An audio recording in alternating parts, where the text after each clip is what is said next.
अब देखो last class हमने क्या किया था, पोटेंशियल जो है आपके पास में लाप्लास इक्वेशन के अंदर जो पोटेंशियल के रूप में एक इक्वेशन थी, डेल स्क्वायर v को उस टाइम एक्स वाई और जेड इसको 0, इसका सॉल्यूशन आपने पढ़ा था, ठीक है ना। और इसका सॉल्यूशन जो था v एक्स वाई जेड वो क्या आया था आपके e की पावर प्लस के k1 x minus plus b e की पावर माइनस के k1 x multiply plus sorry कोष्टक में c e की पावर k2x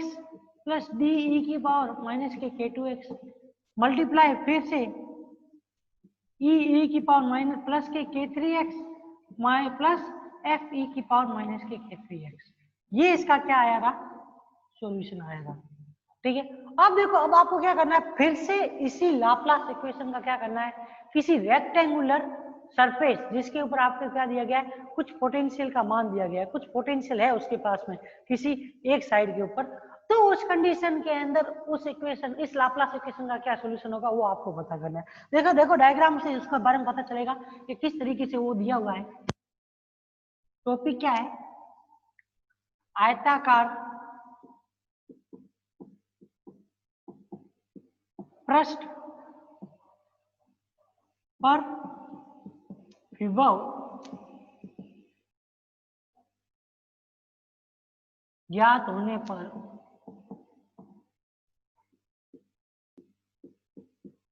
पर लाप्लास समीकरण, मतलब टॉपिक के नाम से पता चल रहा होगा कि आपके पास में क्या होगा, एक रेक्टेंगुलर सरफेस है, ठीक है। रियल टाइम देखा जाए तो पोटेंशियल भी क्या किया जाता है, सरफेसेस के रूप में प्रदर्शित किया जाता है, क्योंकि पोटेंशियल एक कैसी राशि होती है, अदिश राशि, और अदिश राशि को किससे प्रदर्शित करते हैं, अदिश क्षेत्र से, और अदिश क्षेत्र किसके द्वारा प्रदर्शित किया जाता है, किसी पृष्ठ के द्वारा प्रदर्शित किया जाता है। डायरेक्टली डिपेंडेंट किसके ऊपर होती है, एक्स वाई जेड के ऊपर डिपेंडेंट होती है, इसके पास में कोई डायरेक्शन नहीं है, और एक्स वाई जेड के रूप में जो ये इक्वेशन लिखी जाती है वो किसी न किसी प्रकार के एक पृष्ठ की, वर्ताकार पृष्ठ हो, आयताकार पृष्ठ हो, बेलनाकार पृष्ठ हो, किसी न किसी प्रकार का एक पृष्ठ होगा जिसके द्वारा क्या किया जाता है, पोटेंशियल को प्रदर्शित किया जाता है। अब देखो इसको डायग्राम नहीं समझोगे तो आपके पास में क्या है, ये y x और ये z, आपके पास में क्या है, एक रेक्टेंगुलर पृष्ठ है, ऊपर वाला ये पृष्ठ कैसा है, ये रेक्टेंगुलर पृष्ठ। अगर आप इसको 3 डायमेंशनल कंप्लीट स्ट्रक्चर के रूप में देखोगे तो ये क्या होगा, एक घन के टाइप में होगा, ठीक है। तो इनकी तीनों साइड की भुजाओं की अगर लेंथ देखो तो इधर की a मान लो, इधर की b मान लो, इधर की c मान लो, तो ये वाला पृष्ठ जो है इसके ऊपर पोटेंशियल का मान क्या है, v बराबर v नॉट। बाकी वाले पृष्ठों के ऊपर पोटेंशियल क्या है, 0, इसके ऊपर भी 0, मतलब आपको आपके पास पोटेंशियल मतलब डायमेंशन कैसी है, 3 डायमेंशन है, तो 3 डायमेंशन में तीनों डायमेंशन के अंदर आपको पोटेंशियल का मान देखना पड़ेगा, ओनली फॉर एक डायरेक्शन के अंदर उसका मान नहीं देखना है। तो अब देखो इस डायग्राम से आप देखोगे तो जेड एक्स के अंदर कितनी हाइट है, सी हाइट के ऊपर आपके पास पोटेंशियल v बराबर क्या है, v नॉट पोटेंशियल है, ठीक है। पर उसी जगह पे आप देखो x बराबर 0 से लेके x बराबर a, इस पर पोटेंशियल v का मान क्या है, 0, कुछ भी नहीं बोला, x एक्स के अंदर इस पोटेंशियल का मान v बराबर 0। इसी प्रकार से y बराबर 0 से लेके y बराबर b तक v क्या देखोगे आप, पोटेंशियल v का मान क्या हो जाएगा आपके पास में 0, क्योंकि इसने क्या बोला कि ओनली फॉर ओनली रेक्टेंगुलर पृष्ठ के किसी एक सरफेस के ऊपर पोटेंशियल का मान कितना है, v बराबर v0। अदर सरफेस कहां से कहां पर खत्म हो रही है, x बराबर 0 से स्टार्ट हो रही है, खत्म कहां पे हो रही है, a लेंथ के ऊपर। दूसरी जो है वो कहां से कहां पे स्टार्ट हो रही है, 0 से खत्म कहां पे हो रही है, b के ऊपर खत्म हो रही है। इन दोनों ही सरफेस के ऊपर पोटेंशियल का मान क्या है, 0। अब दो सरफेस के ऊपर 0, आपको मैंने क्या करना है, यह मालूम है कि इसके अंदर क्या बोला, पृष्ठ पर क्या है, एक विभव, और ये इसका क्या है, एक पृष्ठ है, और इस पृष्ठ के ऊपर विभव का मान दे दिया। अब देखो अब आप अगर कार्तीय निर्देशांक तंत्र के रूप में लाप्लास इक्वेशन को लिखते हो तो किस प्रकार से लिखते हो,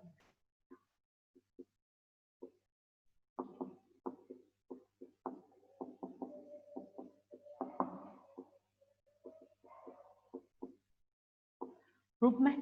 लाप्लास समीकरण, वो क्या होगी आपके del square V X Y Z equal to 0, तो del square V upon del X square plus del square V upon del Y square plus del square V upon del Z square बराबर 0। ठीक है, ये जो तीनों के तीनों है ये आपके क्या है, पोटेंशियल की परिसीमा की शर्तें हैं।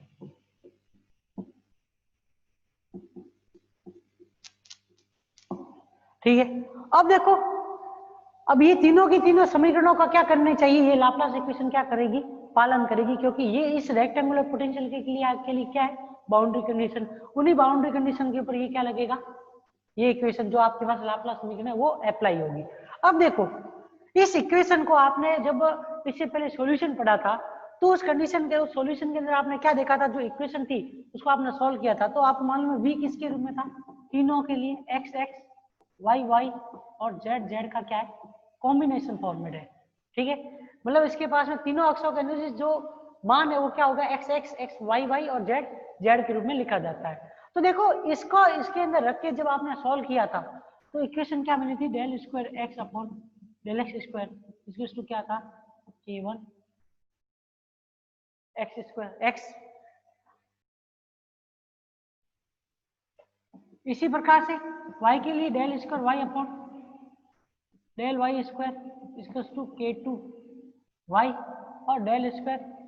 z upon del z square equals to क्या था, k3 स्क्वायर।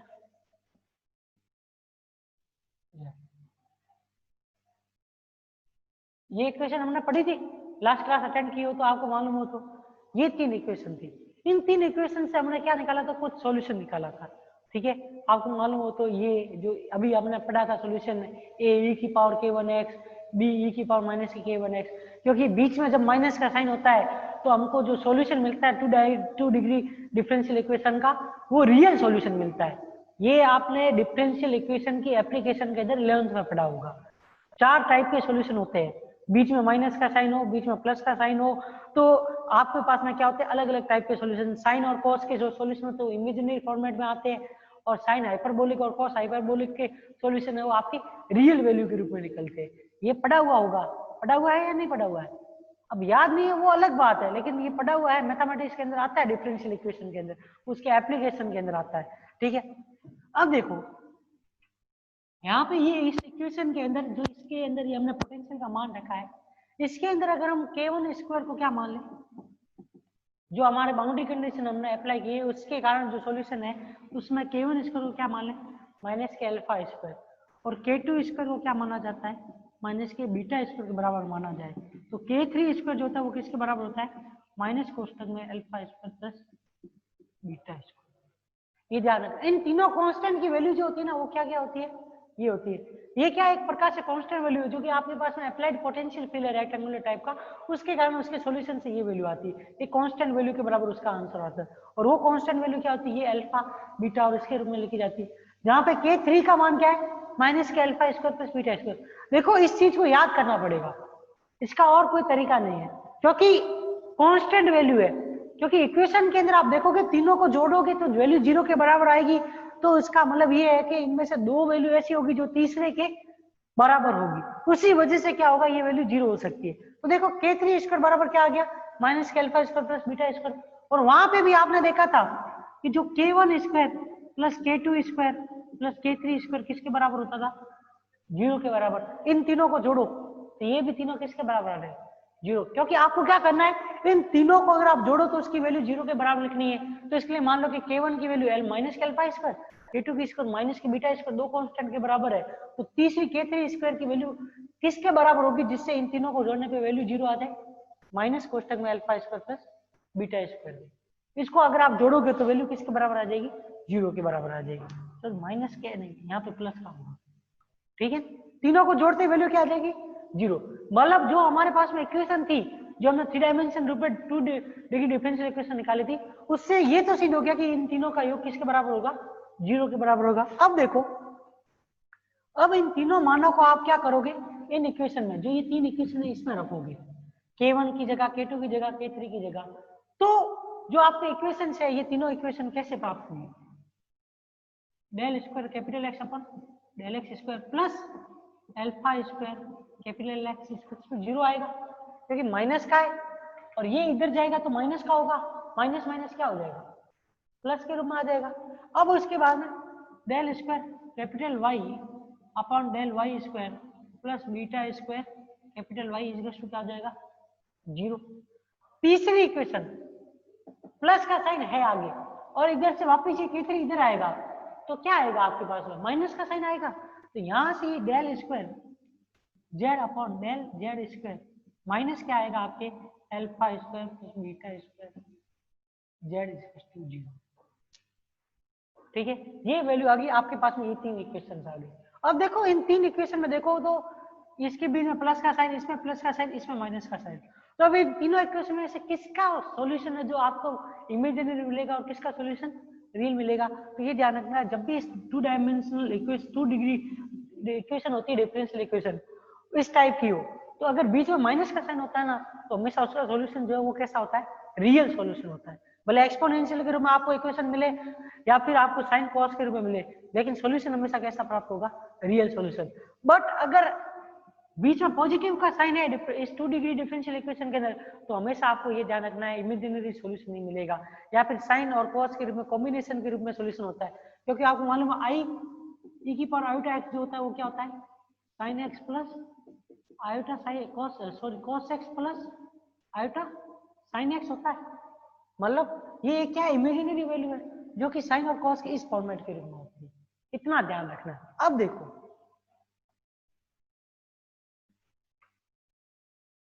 मान लो आपने इन तीनों इक्वेशन को सॉल्व किया, ठीक है, इन तीनों इक्वेशन को सॉल्व किया, इससे आपको एक रियल वैल्यू मिलेगी, ठीक है ना। और वो रियल वैल्यू आप z बराबर c के ऊपर मानोगे तो कुछ साइन हाइपरबोलिक या कॉस हाइपरबोलिक के रूप में आएगी, इतना आप समझ लो, ठीक है। अब देखो ये जो दो इक्वेशन है, इन दोनों इक्वेशन का अगर हम सॉल्यूशन लें तो आपके पास में जो सॉल्यूशन आएगा वो कैसा आएगा, x बराबर a साइन अल्फा एक्स, इस टाइप में आएगा। और y का जो सॉल्यूशन आएगा वो क्या होगा, b साइन बीटा एक्स के बराबर है। और ये दोनों के दोनों क्या है, x x और y y क्या है आपके एक प्रकार से पोटेंशियल, क्योंकि आप x x को क्या मानते थे, x अक्ष के अनुदिश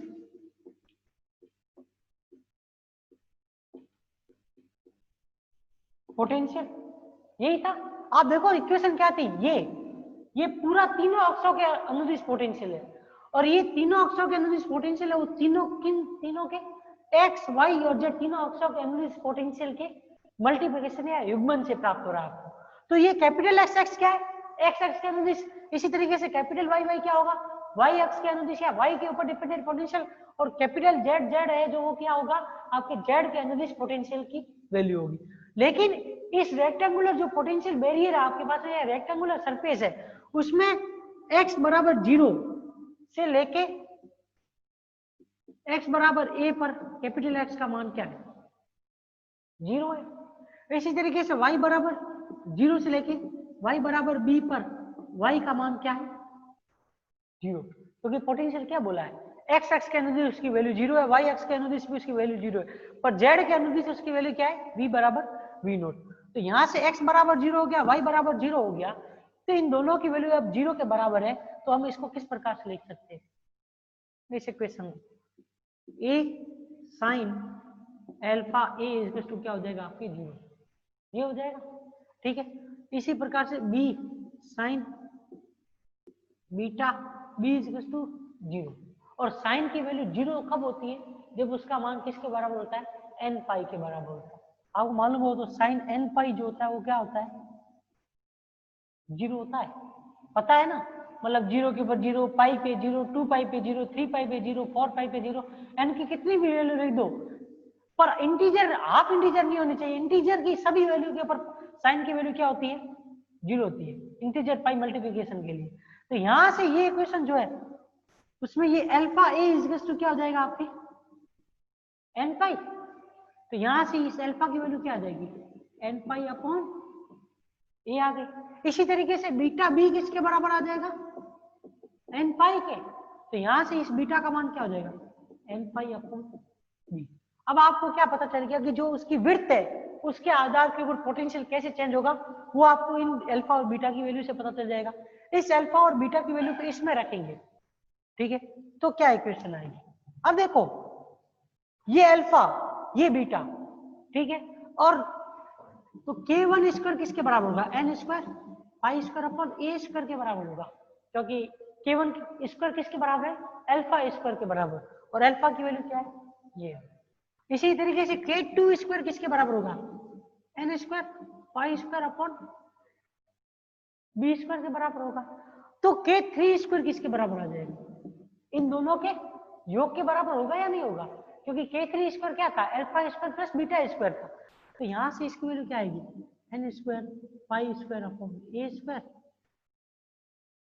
plus n square pi square upon b square. ये माइनस का साइन है, माइनस माइनस इसमें तो प्लस हो जाएगा, नहीं नहीं माइनस माइनस प्लस नहीं होगा, माइनस ही रहेगा इसमें, क्योंकि k1 स्क्वायर अल्फा स्क्वायर के बराबर है और k2 स्क्वायर बीटा स्क्वायर के बराबर है, पर माइनस का साइन आगे है, पर अल्फा में तो कोई माइनस प्लस का साइन नहीं है, इस वजह से उस माइनस का तो कोई भी चेंजिंग नहीं होगी, क्योंकि अभी देखा था कि k1 स्क्वायर क्या था, माइनस के अल्फा स्क्वायर था, न कि माइनस अल्फा का होल स्क्वायर, ओनली क्या था, माइनस के अल्फा स्क्वायर, इसलिए इनके आगे क्या आएगा, माइनस का साइन आएगा। अब उस कंडीशन के अंदर जब ये सारी वैल्यू आपको पता चल गई, तो इस कंडीशन के अंदर जो आपके आंसर आएगा, सॉल्यूशन आएगा इसका, वो किसके बराबर होगा, क्योंकि देखो ये जो वैल्यू है ना यहाँ पे साइन के रूप में थी, तो वही की वही वैल्यू जो आप उसके लिए लिखोगे, इसके लिए लिखोगे, इस थर्ड इक्वेशन के लिए, तो ये थर्ड इक्वेशन के अंदर ये क्या आएगा, साइन हाइपरबोलिक k3z आएगा, क्योंकि इक्वेशन के अंदर बीच में प्लस का साइन आ जाएगा, यहाँ सॉरी यहाँ पे माइनस का साइन है, और माइनस के साइन के अंदर सॉल्यूशन हमेशा कैसा होता है, रियल सॉल्यूशन होता है, या तो साइन हाइपरबोलिक के रूप में लिखा जाएगा या फिर कॉस हाइपरबोलिक के रूप में। तो ये तो क्या हो जाएगी आपकी जेड जेड की वैल्यू हो जाएगी। अब आपको एक्स एक्स की वैल्यू मालूम है, वाई वाई की वैल्यू मालूम है, जेड जेड की वैल्यू मालूम है, तीनों का कौन सी इक्वेशन में, इस इक्वेशन में मान रखोगे तो आपको क्या मिल जाएगा, एक रेक्टेंगुलर सरफेस के ऊपर पोटेंशियल के लिए लाप्लास इक्वेशन का सॉल्यूशन मिल जाएगा। तो इन तीनों इक्वेशन को रखोगे तो वी एक्स वाई जेड इसके टू क्या आ जाएगा आपके, ए साइन एन पाई अपॉन ए एक्स आएगा, यही आएगा। उसी तरीके से बी साइन एन पाई बी अपॉन वाई, इसी प्रकार से सी क्या आ जाएगा, सी कोष्टक में साइन हाइपरबोलिक k3 ये भी आएगी। यहाँ पे k3 के इन माना को रखोगे तो रूट के अंदर आएंगे, तो n square pi square upon a square plus n square pi square upon b square, root के अंदर लिखोगे तो वो भी इसके अंदर लिख सकते हो, ठीक है ना। ये क्या आपके एक रेक्टेंगुलर सरफेस के ऊपर जब कोई भी पोटेंशियल दिया हुआ हो तो उसके लिए पोटेंशियल के सॉल्यूशन की इक्वेशन या लाप्लास इक्वेशन का सॉल्यूशन क्या होगा, इस इक्वेशन से प्रदर्शित किया जाता है, ठीक है ना। अब देखो यहाँ पे आपकी क्या हो जाती है, ये थर्ड यूनिट कंप्लीट। इसके दो टॉपिक है, एक तो टॉपिक है आपके कौन सा वाला, बाउंड्री कंडीशन का, बाउंड्री कंडीशन में कौन सी, इलेक्ट्रिक फील्ड और पोटेंशियल की। ये बाउंड्री कंडीशन मैंने सेकंड यूनिट में करवा रखी है, स्टार बीच के अंदर आपको पहले ही मैंने उस समय भी बता दिया था कि वो थर्ड यूनिट का टॉपिक है, पहले करवा दिया। और एक चीज जो मैंने और करवाई है आपको, Laplace equation in polar cylindrical and spherical form. इन दोनों को, इन तीनों को भी मैंने किस में करा दिया, फर्स्ट यूनिट के लास्ट में मैंने ये टॉपिक जो आपका लाप्लास इक्वेशन है उसको करवा दिया। तो ये दो टॉपिक ऐड करके आपने क्या हो जाएगी, थर्ड यूनिट कंप्लीट हो जाएगी। सेकंड यूनिट के अंदर मैं इसके नोट्स अभी सेकंड और थर्ड के साथ में भेजूंगा, उसमें आपको ये सब कुछ लिखा हुआ मिल जाएगा। तो यहाँ पे आपकी क्या होती है, थर्ड यूनिट कंप्लीट होती है। उसके बाद में देखो फोर्थ यूनिट, देखो पेपर क्या है, इलेक्ट्रोमैग्नेटिज्म। अभी तक आपने 3 चैप्टर जो पढ़े, उन 3 चैप्टर में पहला तो किसका था? वेक्टर फील्ड, या फिर आप कुल मिला के कह सकते हो फील्ड का था, जिसके अंदर आपने पढ़ा कितने प्रकार का फील्ड होता है, उसके कितने टाइप से सदिश या अदिश रूप में, फिर उसके अंदर पढ़ा कि किसी भी इन क्वांटिटी का अपसरण करे या फिर कर्ल ले या फिर इनका ग्रेडियंट ले तो कैसी कैसी क्वांटिटी हमें प्राप्त होगी, उन सबके बारे में पढ़ा और अलग अलग प्रॉपर्टीज पढ़ी। ठीक है, उसी के यूज करते हुए सेकंड और थर्ड यूनिट के अंदर हमने पूरी क्या पढ़ी? पूरी की पूरी इलेक्ट्रिक फील्ड के ऊपर डिपेंडेंट प्रॉपर्टीज पढ़ी। अभी तक आपने देखा सेकंड और थर्ड में इलेक्ट्रिक फील्ड और पोटेंशियल ही यूज हो रहा था, और कुछ मैग्नेटिक फील्ड का कहीं पे भी नाम आया? बिल्कुल नहीं आया। अब आपके जो चौथा और पांचवा चैप्टर है ना, पूरा का पूरा किसके ऊपर डिपेंडेंट होगा? Magnetic field. जिसमें फोर्थ चैप्टर आपके थोड़ा सा बेसिक आएगा, बायो सावर्ट का नियम, फिर उसकी प्रॉपर्टीज, फिर उसके ऊपर डिपेंडेंट आपके पास अलग अलग तार होंगे, उनके ऊपर किस तरीके से मैग्नेटिक फील्ड प्रोड्यूस होता है, किसी की चालकता क्या होगी, धारा कैसे प्रोड्यूस होती है, उन सब के बारे में पढ़िए। और पांचवा चैप्टर जो आपके क्या होगा, थोड़ा सा इलेक्ट्रिकल सर्किट में इनका कैसे यूज होता है उसके बारे में पढ़ेंगे, और कुछ भी नहीं। ठीक है ना, ये आपको ध्यान रखना।